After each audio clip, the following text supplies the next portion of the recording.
Hello. This Smart Portal training module is going to cover the Economic Development Site Pearl and some of the changes that have been implemented this round. Access your application and be sure to click Edit Application to go to edit mode. Click on the Economic Development Sites Pearl and click Add Economic Development Site. The system is going to require you to map your site, and there are a couple of options available to you. You're able to select parcels.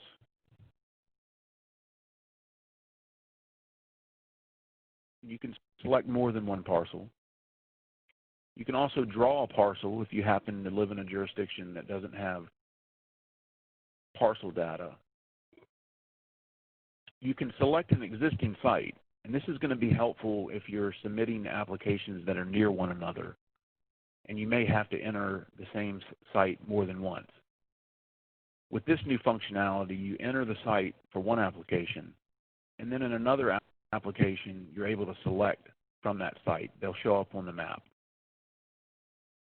And then this is a new function added this round related to the Virginia Economic Development Partnership site.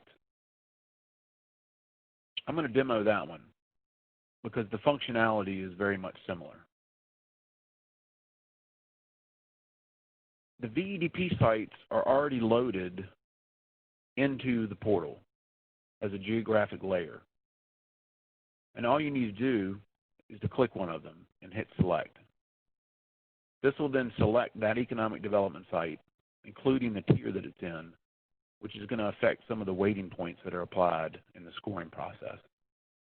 Click Done, and then you're going to do the routing. Now for the routing, sometimes you're going to need to drag the push pins around in order to calculate an accurate distance.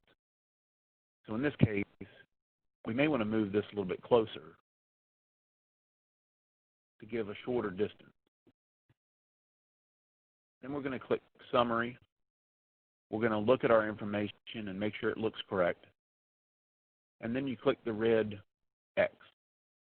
This is going to then go to the screen that allows you to enter information about the site. In this case, the name, because it's a VEDP site, already been entered for me. Now I have a couple of options. Is it a conceptual site plan, a detailed site plan, or a zoned only? The tier is going to automatically be selected based on the designation in the current VEDP data set. You're able to override this, but be sure that your tiering has been approved by VEDP. Enter your building square footage for conceptual and detailed site plans. For zoned only, we've capped the floor area ratio to 30% of the parcel area. You are able to justify higher floor area ratios, and there's two ways you can do this.